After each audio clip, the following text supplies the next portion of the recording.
मेरा video edit करके viral किया है। आश्रम की मोटी मोटी दीवारों के पीछे जो दिखता है वो भक्ति है, शांति है, साधना है, लेकिन जो नहीं दिखता वही असली कहानी है। और यही से इस पूरी कहानी की शुरुआत होती है, जहां एक बेटी बिस्तर पर बैठकर भगवान का नाम ले रही है। लोग उसे साध्वी मान रहे हैं, चरण छू रहे हैं, दक्षिणा दे रहे हैं, और बाहर से देखने वाला यही समझ रहा है कि यहाँ सब कुछ पवित्र है, सब कुछ साफ है। लेकिन अंदर का खेल बिल्कुल अलग है, क्योंकि इसी आश्रम के अंदर एक ऐसा रिश्ता पल रहा था जिसे नाम दिया गया गुरु और शिष्या का। लेकिन धीरे धीरे जब परतें खुलनी शुरू हुई तो पता चला कि ये कोई गुरु नहीं, बल्कि वही शख्स है जिसने उसे जन्म दिया था, वही उसका पिता है। और यही खुलासा इस कहानी को पूरी तरह पलट देता है, क्योंकि एक गुरु अगर बेटी जैसी शिष्या को आशीर्वाद दे तो समाज आंख मूंद लेता है, लेकिन जब वही हाथ पिता के निकले तो सवाल उठना लाजमी है। और यहीं से शक की पहली सुई चुभती है। शुरुआत बहुत साधारण थी। एक आम सा परिवार, एक ट्रक चलाने वाला पिता, एक धार्मिक सोच वाली माँ और एक छोटी सी बच्ची जो बचपन से ही भजन गाने में आगे थी। माँ की तबीयत खराब रहती थी, घर में पैसा कम था, लेकिन भक्ति का माहौल था। माँ के जाने के बाद बाप और बेटी दोनों एक दूसरे का सहारा बन गए। और यही वो मोड़ था जहाँ पिता ने बेटी को सिर्फ बेटी नहीं बल्कि एक रास्ता समझना शुरू किया। एक ऐसा रास्ता जिससे जिंदगी बदल सकती थी। गांव मोहल्ले में जब बच्ची भजन गाती थी तो लोग तारीफ करते थे। यही तारीफ धीरे धीरे पहचान बनी, और पहचान से विचार आया कि अगर इसे साध्वी बना दिया जाए तो लोग और ज्यादा सुनेंगे।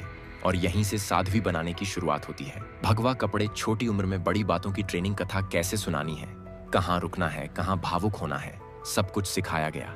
और पिता हमेशा साथ रहा, कभी गुरु बनकर, कभी मार्गदर्शक बनकर। जैसे जैसे कथा बढ़ती गई वैसे वैसे भीड़ बढ़ती गई, और भीड़ के साथ पैसा भी आने लगा। पहले छोटी दक्षिणा, फिर मोटी रकम, फिर गाड़ियों में बुलावा, फिर बड़े मंच, और यहीं से शोहरत का खेल शुरू हुआ। लोग कहते थे ये लड़की अलग है, इसके शब्दों में ताकत है, इसके भजन में जादू है। और पिता हर मंच पर, हर यात्रा में, हर बुलावे में साथ रहता था। लेकिन उसका रोल अब सिर्फ बाप का नहीं रहा था। वो मैनेजर बन चुका था। वो तय करता था कहाँ जाना है, कितने दिन रुकना है, कितनी रकम लेनी है, कौन मिलेगा, कौन नहीं मिलेगा।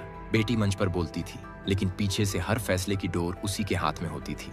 और धीरे धीरे वही मालिक बन गया। आश्रम बना, कुटिया बनी, बड़े बड़े लोगों की एंट्री होने लगी, तस्वीरें खींचने लगी, बड़े नाम साथ बैठने लगे, और यही तस्वीरें आगे चलकर पहचान बन गईं। लोग कहते थे देखो कितनी पहुंच है, कितनी पहचान है। और पिता को यही पहचान सबसे ज्यादा प्यारी लगने लगी, क्योंकि एक ट्रक ड्राइवर से आश्रम के मुखिया बनने का सफर उसने अपनी आंखों से देखा था। और इस सफर में बेटी उसका सबसे बड़ा हथियार बन चुकी थी, जिसे वो हर जगह आगे रखता था। लेकिन कहानी तब बदलती है जब एक पुराना वीडियो अचानक सामने आता है। वीडियो नया नहीं था, लेकिन वक्त गलत चुना गया था। उस वीडियो में वही पिता और वही बेटी एक कमरे में थे, और बाहर वालों को वो दृश्य कुछ और ही कहानी सुना रहा था। बेटी ने सफाई दी, कहा मुझे ढांढस बंधाया जा रहा था, मुझे मोटिवेट किया जा रहा था। लेकिन जिसने भी वो वीडियो देखा उसके मन में सवाल जरूर उठा, क्योंकि वो दृश्य किसी भी एंगल से सामान्य नहीं लगता।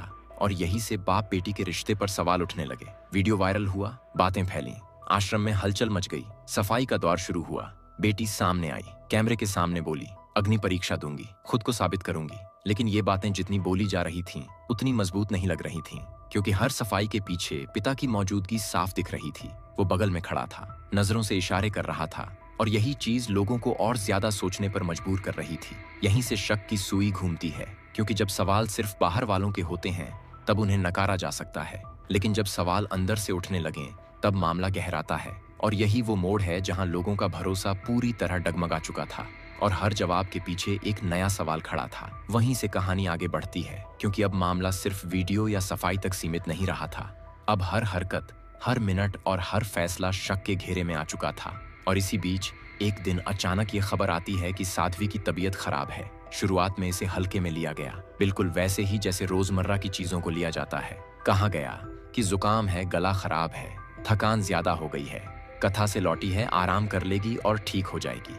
लेकिन यही वह पहला पॉइंट है जहां कहानी में टाइमलाइन का खेल शुरू होता है, क्योंकि हर शख्स अलग अलग समय बता रहा है। कोई कहता है दोपहर में परेशानी शुरू हुई, कोई कहता है शाम को हालत बिगड़ी, कोई कहता है कथा से आने के बाद कमजोरी लगी। और इसी गड़बड़ टाइमलाइन ने सबसे पहले सवाल खड़े किए। कहा जाता है कि साध्वी को पहले हल्का सा जुकाम हुआ था। अब जुकाम जैसी मामूली बात के लिए आमतौर पर लोग चाय पीते हैं, दवा खाते हैं या आराम करते हैं, लेकिन यहाँ पर सीधे इंजेक्शन की बात आती है।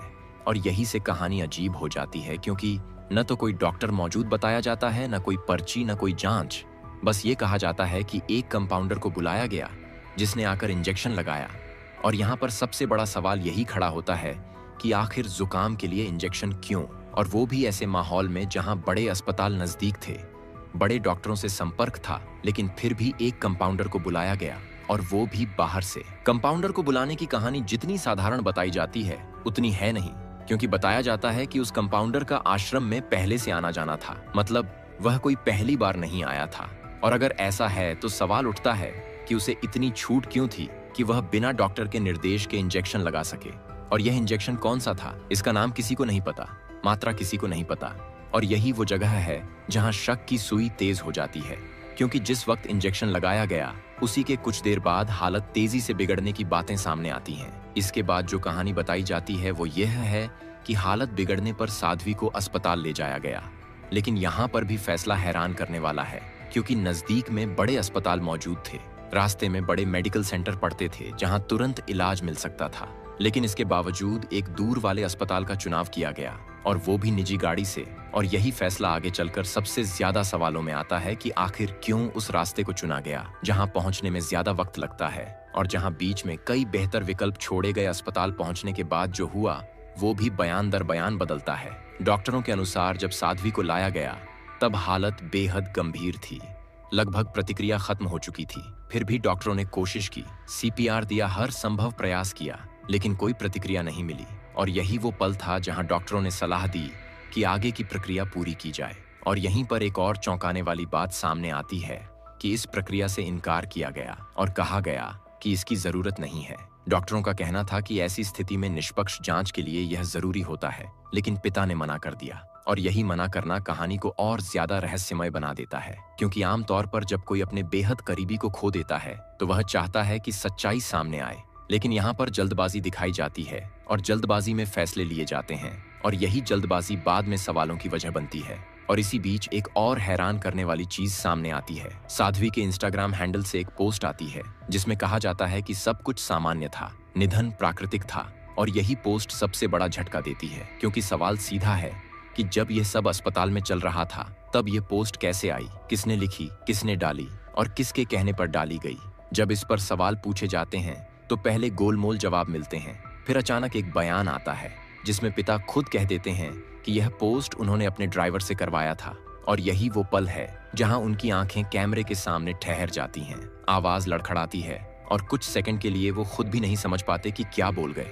और फिर जब दोबारा पूछा जाता है तो कहते हैं, हाँ मैंने ही करवाया था। इस बाइट का डिकोड करना बेहद जरूरी है, क्योंकि सोचिए उस वक्त जब बेटी अस्पताल में थी, हालत नाजुक थी, गाड़ी में पिता बैठा था और उसी वक्त ड्राइवर से कहा गया कि फोन लो, पोस्ट लिखो और दुनिया को बता दो कि सब कुछ सामान्य है। यह सवाल अपने आप में कहानी की दिशा बदल देता है, क्योंकि यह किसी भावुक पिता का फैसला नहीं लगता, बल्कि किसी ऐसे शख्स का फैसला लगता है जो पहले से चीजों को कंट्रोल करना चाहता है। इसके बाद बाप के बयानों में लगातार विरोधाभास सामने आने लगता है।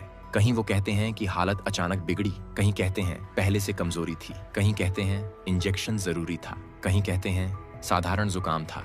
और यही विरोधाभास उनकी एक्टिंग को उजागर करता है, क्योंकि रोना कैमरे के सामने जरूर होता है, लेकिन शब्द बार बार बदल जाते हैं, टाइमलाइन बार बार बदल जाती है और यही बदलाव जांच की दिशा को एक ही तरफ मोड़ने लगते हैं। अब कहानी यहाँ तक पहुंच चुकी थी कि हर सवाल का सिरा पिता की तरफ ही जा रहा था। कंपाउंडर को बुलाने से लेकर अस्पताल चुनने तक, पोस्ट से लेकर बयान तक, हर जगह वही मौजूद था, वही फैसला ले रहा था, वही कहानी बना रहा था। अब यहाँ से सवाल उन रिपोर्ट्स का होता है जो लिखी जाती हैं, उन जांचों का होता है जिनमें भावनाओं की कोई जगह नहीं होती। और यही वो जगह है जहाँ सबसे ज्यादा डर पैदा होता है, क्योंकि यहाँ न आंसू काम आते हैं, न एक्टिंग और न ही कहानी। अब यहाँ सिर्फ सच्चाई का वजन होता है। और जैसे जैसे जांच आगे बढ़ती है वैसे वैसे जो तस्वीर सामने आती है वो पहले से ज्यादा डरावनी लगती है। सबसे पहले जो बातें सामने आती हैं वो शरीर की हालत को लेकर होती हैं, अंदरूनी हालात को लेकर होती हैं। और जो लोग इन बातों को समझते हैं वो जानते हैं कि ये कोई साधारण स्थिति नहीं होती। बताया जाता है कि पेट और आंतों की हालत असामान्य थी, अंदर से सब कुछ सिकुड़ा हुआ था, जैसे शरीर ने अचानक बहुत ज्यादा दबाव झेला हो, जैसे कुछ ऐसा गया हो जिसे शरीर ने स्वीकार नहीं किया। और यही से यह अंदेशा पैदा होता है कि कोई ऐसी चीज दी गई थी जो शरीर के लिए भारी थी और असर बहुत तेज था। अब यहाँ सवाल उठता है कि अगर तबीयत सिर्फ जुकाम की वजह से खराब हुई थी तो शरीर के अंदर इतनी उथल पुथल क्यों हुई। और यही सवाल जांच करने वाले भी पूछते हैं। क्योंकि आमतौर पर ऐसी स्थिति में असर धीरे होता है, लेकिन यहाँ असर अचानक बताया जाता है। कुछ ही मिनटों में सब कुछ बदल जाता है और यही तेजी सबसे बड़ा सवाल बन जाती है। जैसे जैसे ये बातें सामने आती हैं, वैसे वैसे कंपाउंडर का नाम फिर से उभरता है। वही कंपाउंडर जो इंजेक्शन लगाकर चला गया था और जिसके बाद हालात बिगड़े थे। और अब वो कंपाउंडर अचानक गायब बताया जाता है। ना फोन उठता है, ना कोई ठिकाना मिलता है। और यही गायब होना कहानी को और मजबूत कर देता है, क्योंकि जो शख्स सिर्फ मदद के लिए आया था, वो यूं अचानक क्यों ओझल हो गया? और अगर वो निर्दोष था तो सामने क्यों नहीं आया? इसी बीच आश्रम की गतिविधियों पर भी नजर जाती है। बताया जाता है कि वहां से कैमरे हटाए गए, कुछ रिकॉर्डिंग्स गायब हो गईं, कुछ हिस्सों में अचानक अंधेरा हो गया। और यही हरकतें जांच करने वालों को चौंकाती हैं, क्योंकि अगर सब कुछ साफ था तो कैमरों से डर क्यों? और अगर कोई छिपाने को नहीं था तो रिकॉर्ड क्यों हटाए गए? अब धीरे धीरे पिता की भूमिका पर सवाल और गहरे हो जाते हैं, क्योंकि हर जगह वही कड़ी बनकर सामने आता है। बेटी की पहचान उसके हाथ में थी, पैसा उसके हाथ में था, यात्राएं उसके फैसले से होती थीं, और अब जांच के वक्त भी वही हर जगह मौजूद था। वही बातें तय कर रहा था, वही लोगों को निर्देश दे रहा था। और यही कंट्रोल सबसे ज्यादा खतरनाक लगता है। यहाँ पर एक और पहलू सामने आता है, लालच का, शोहरत का, और उस साम्राज्य का जो धीरे धीरे खड़ा किया गया था कथा से, भजन से, लोगों की आस्था से।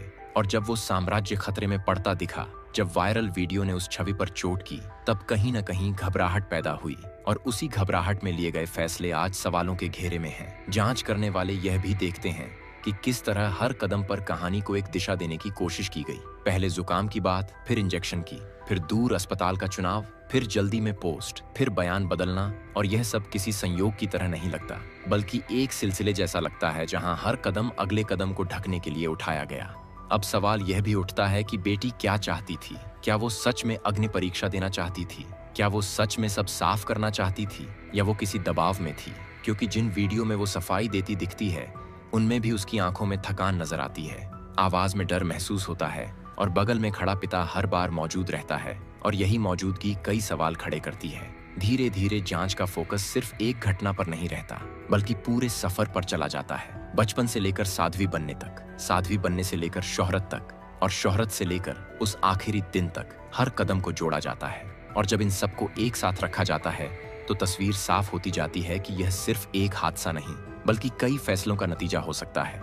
यहाँ पर कोई सीधे तौर पर आरोप नहीं लगाता, लेकिन हर सवाल उसी दिशा में इशारा करता है, क्योंकि जांच का तरीका यही होता है। सबूत खुद बोलते हैं, और इस कहानी में सबूत बोलने लगे हैं। रिपोर्ट्स में सवाल हैं, टाइमलाइन में झोल है, बयानों में फर्क है, और यही फर्क किसी भी मामले को पलटने के लिए काफी होता है। अब कहानी उस मोड़ पर आ चुकी है जहां हर कोई एक ही सवाल पूछ रहा है कि अगर सच सामने आया तो क्या होगा? क्या उस छवि का अंत होगा जो सालों में बनाई गई थी? क्या उस साम्राज्य की नींव हिल जाएगी? और क्या एक पिता की असलियत पूरी दुनिया के सामने आ पाएगी? या फिर यह सब भी किसी और कहानी के नीचे दबा दिया जाएगा? फिलहाल जांच जारी है, कागज आगे बढ़ रहे हैं, रिपोर्ट्स जुड़ रही हैं, और हर दिन एक नई परत खुल रही है। यह कहानी यहीं खत्म नहीं होती, क्योंकि जो सवाल उठ चुके हैं वो अब दबने वाले नहीं हैं। और जो सच है वो चाहे देर से आए, लेकिन आएगा, और जब आएगा तो बहुत कुछ बदल देगा। यहीं पर यह कहानी अपने आखिरी मोड़ पर पहुंचती है, जहां जवाब अभी पूरे नहीं हैं, लेकिन सवाल पूरी ताकत से खड़े हैं। और यही सवाल इस पूरी कहानी की सबसे बड़ी सच्चाई बन चुके हैं। खैर दोस्तों, आपका इस मुद्दा पर क्या कहना? अपनी राय नीचे कमेंट में जरूर दें, और वीडियो पसंद आई हो तो वीडियो को लाइक कर चैनल को सब्सक्राइब जरूर कर लें।